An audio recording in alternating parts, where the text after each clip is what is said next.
All right, in the previous two videos, we acquired some archival infrared images. In the near infrared, we grabbed 2-mass K-band. These are stars, but they also include stars that are hidden by dust at visible wavelengths, but you can see them here in the near infrared. We acquired Weiss 12 and 22 micron data, cleaned it up, filled in any holes, and we acquired Spitzer 8 micron and 24 micron, and also cleaned it up, filling in the outskirts. And now you have to make some choices. We're going to use the dust hidden stars from 2-mass, but we don't need Spitzer and Weiss. In my case, it all looks great, so I have a choice. But in your case, maybe the Weiss didn't work out, or the Spitzer, maybe there's no pointings in your direction, and you have to decide whether you're going to use Spitzer or Weiss, or maybe one Spitzer and one Weiss, etc. So I'm going to use Spitzer. In fact, let me rename these. This was the Spitzer 8. My target's M16, so I'll call it M16.S8.fits. And I'll rename this one M16.S24.fits. Okay, let's align these. And so we'll get them lined up and we'll get them cropped so they're the same dimension as the optical group here. Yep. Okay. So to do this, we're going to go to the aligner. We're going to select our images to align. In our case, we decided to go with 2-mass and the 2 Spitzer images. We're going to just not use the Weiss ones in this case. As long as the images that we will be folding in are bigger, then we only need to align to one image in our optical set. I'll just select the first one there, H alpha. If they're smaller, and we're going to end up cropping our optical images as well, you want to select all of these. But if they're bigger, the only thing that's going to change are the new images, and so we don't need to realign the old ones. Okay. Reference image is your optical image. In this case, I selected the H alpha. And so the other ones will be cropped to match it. So I have cropping on. We're using the WCS mode. All these things have a coordinate system on them. Probably don't need the skew turned on, but the rest you do. Rotations, scales, etc. So I'm going to submit. It's pretty quick, but now these images should be the exact same size. It's reloading the 2-mass image, and you see it's the exact same size. Let's take a look at the Spitzer images. Here's Spitzer 24, Spitzer 8. They're all the exact same size. I have a little bit here where we're not going to get Spitzer 8 data, but we'll probably end up cropping our image to get rid of that. Okay, now that everything's aligned and cropped in the same size, we're going to group them. Select my group. I'm going to select that 2-mass. I'm going to select the Spitzer data. Triple dots. Group. Okay. Now, when it does this, it may mess up the order. You may have to restore the order. It actually looks decent. So what I'm going to do is I'm going to put my Spitzer 8 above the H alpha. Now there. Once you move one, you can see the order has actually been jumbled. So I have to rebuild it there. We have our color images, luminance. We had S2 and O3 below the luminance layer, in my case, and H alpha above it. So I've reset those things the way they were. Then I have the Spitzer 8. Above that, I'm going to put the Spitzer 24. And above that, I'm going to put the dust hidden stars. Okay. So these new layers, we're going to treat them just like narrowband layers. We're going to tune each one individually. I'll look at the whole group here. And I'm going to turn off the 2 masks, the Spitzer 24 and the Spitzer 8. I should have my old image. Yep, there's my old image. Okay. So let's turn on the Spitzer 8. Let's do that one first. And we're going to come over here to display settings and change the display settings to the Spitzer 8. Now this is our warm dust layer, and you can color these anything you want, though normally we'll have 2 dust layers, warm and cool. And so I like using the heat palette for the warm dust and the cool palette for the cool dust. So Spitzer 8, that's our warm dust. Blend mode, screen is the default. There's also lighten. Remember, lighten will only let through whichever is brighter, this layer or the stuff underneath it. Sometimes when you pick lighten, you get some colors come through more, some colors come through less. And sometimes it's a good effect, sometimes it's not a good effect. So with these, with your glowing dust layers, you'll have to play. It's an option whether you want to use the screen mode or the lighten mode. I'm going to use the screen mode. I've played with this one. I think the screen looks better. Okay, it's in manual mode, which means it's separate from everything else. I'm going to put it in mid-tone. Hit the default.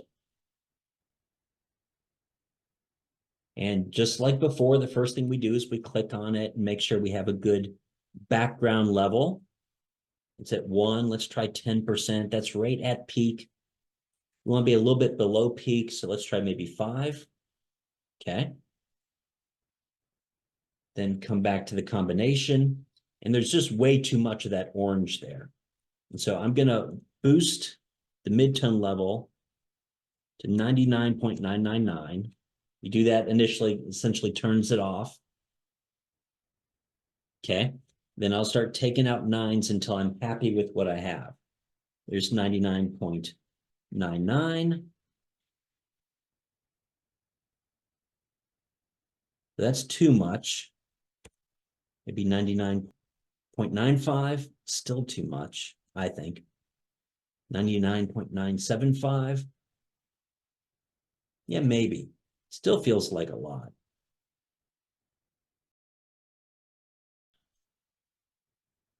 Anyway, you play with it.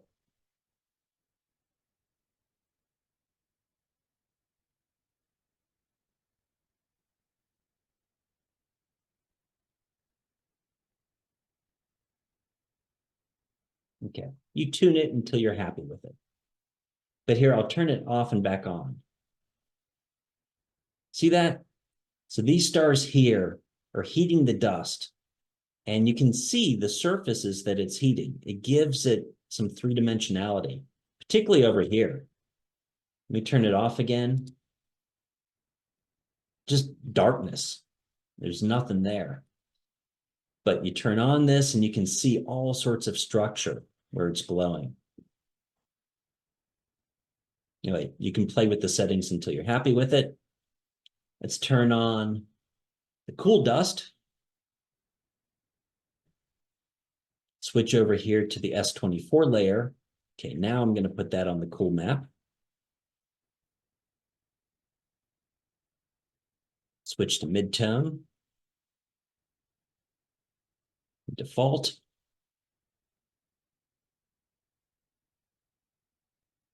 And that's too much blue, of course.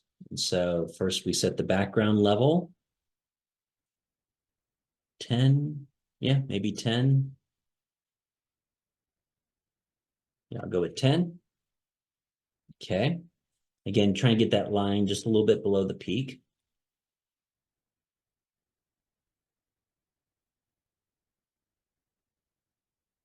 Switch that out to 99.999, the mid-tone level, to turn it off. Then I'll back out some 9s.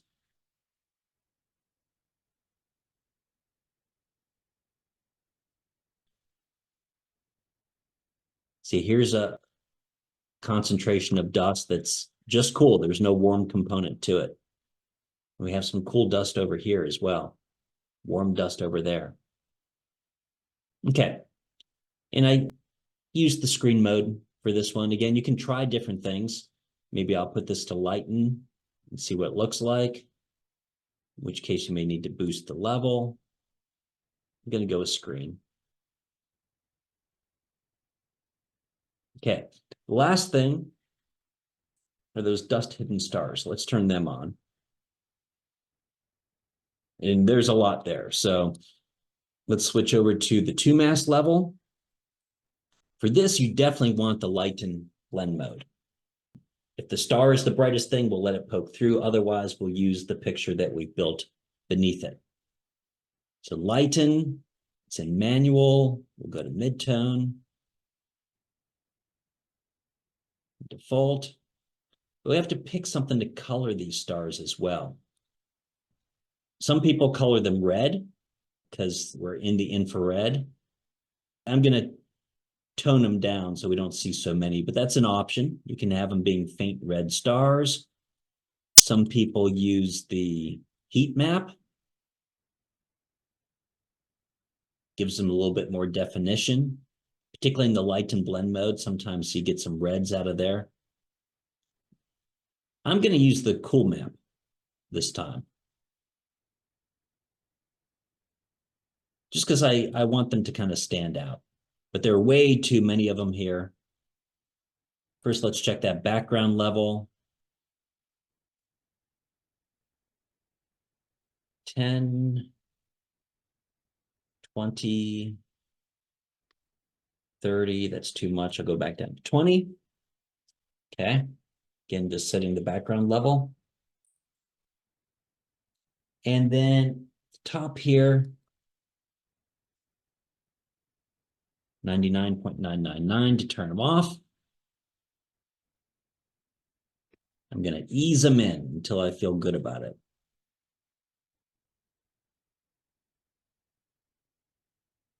Don't see them yet. It's 99. Maybe too many. 99.5.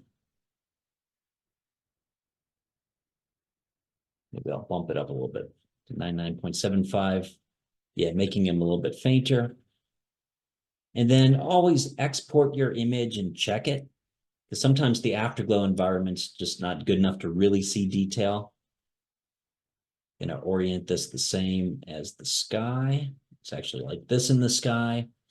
Here we seem to have a little bit of a burnout. So I'm going to crop my image like that. Yeah, so that's pretty good. You can really see the dust. You can see that these stars are heating the dust on this side. These stars are heating the dust on that side. It gives a lot of definition to parts of your image that were just blank before because the dust was just blocking the visible light. But there's a lot of cool information here in the infrared. The only final bit here is there's this little cosmetic defect. I saturated a little bit. So offline, I'll go in there and I'll just edit that out pixel by pixel. But otherwise, pretty cool image. Okay, I'll stop there.